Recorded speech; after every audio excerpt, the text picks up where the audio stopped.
Okay, so this is the trade that I took, and obviously you could see that the trade hit full take profit. However, I did not stay up until full take profit. So what had happened?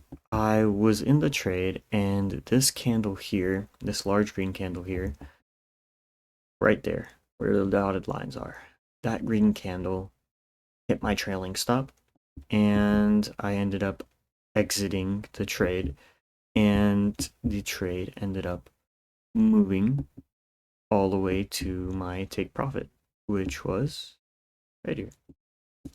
I ended up moving and hitting the take profit, so missed out on the trade. It is what it is. Everything aligned, everything aligned for the trade. Is just I missed. I didn't miss anything. It was just more so I let the trade hit break even, and once the trade basically hit break even or my trailing stop, I just I dealt with it. It is what it is. Obviously, I dealt with it very abruptly. I was very upset with myself. Not more so with myself, but more so with the situation that occurred. I was expecting, the trade to hit full take profit. I wasn't anticipating this chop session that we were having, this back and forth that we were having here, this consolidation. And yeah, I was just not, I was not aware of this happening or affecting me, if you want to say it that way. So it is what it is. I'm not going to be hung up on it. I'm going to go back to Dow Jones and stay on Dow Jones because the whole reason why I entered onto this trade was because I was trying to compensate, right? Because of me having my um, scaling rule on the funded account, because I have this scaling rule on the funded account, I can only trade a certain amount of contracts, and right now that's three. And three contracts on Dow Jones is a significantly smaller size than how much I would be usually trading. So I tried compensating and trading the three contracts on ES, which overall just didn't really work out for me because I was trying to compensate, to say the least. I mean, that's what happened. So it is what it is. I'm going to switch screens and actually show my EXO chart. Just give me 1 second while I go ahead and do that. It should take less than a few seconds actually. So switch over to this one, move this over. This is a new trading software that I'm using. Why I'm using it is because it's much better in terms of footprint charts. So I'm just going to make this smaller.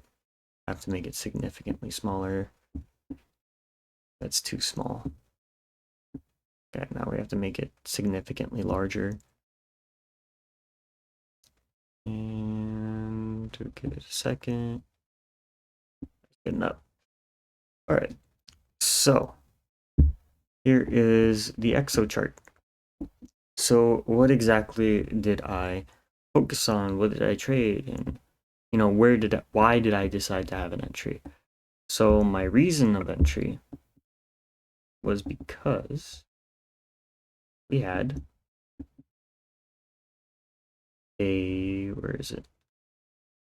Yeah, we had a lot of selling pressure right here, a large amount of selling pressure here, and we also had negative delta. If you see right here, for this specific candle, the delta was negative at negative 876, so there were more buyers than there were sellers. So sellers are being in a sense absorbed, but due to this large selling wick, it indicated to me that there's going to be a lot more selling pressure following afterwards, which, by the way, there was. And then we just started having, like I said, this large green candle appeared and ended up hitting my, what do you call it? Trying to think. I ended up hitting my trailing stop, and afterwards, like I said, the trade went all the way down to the anticipated take profit and went down further and then decided to continue going back up. So, it is what it is. Like I said, I only limit myself to one trade a day. That's where I focus on the most, is limiting one trade a day. But in this case, yeah, I'm just going to focus on my consistency rather than trying to compensate for a high that I had while I was trading the combine. So yeah, that's pretty much it.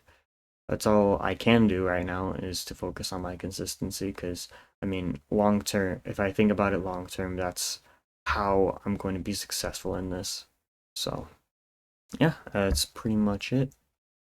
See what go ahead and record tomorrow's trade and see what that brings.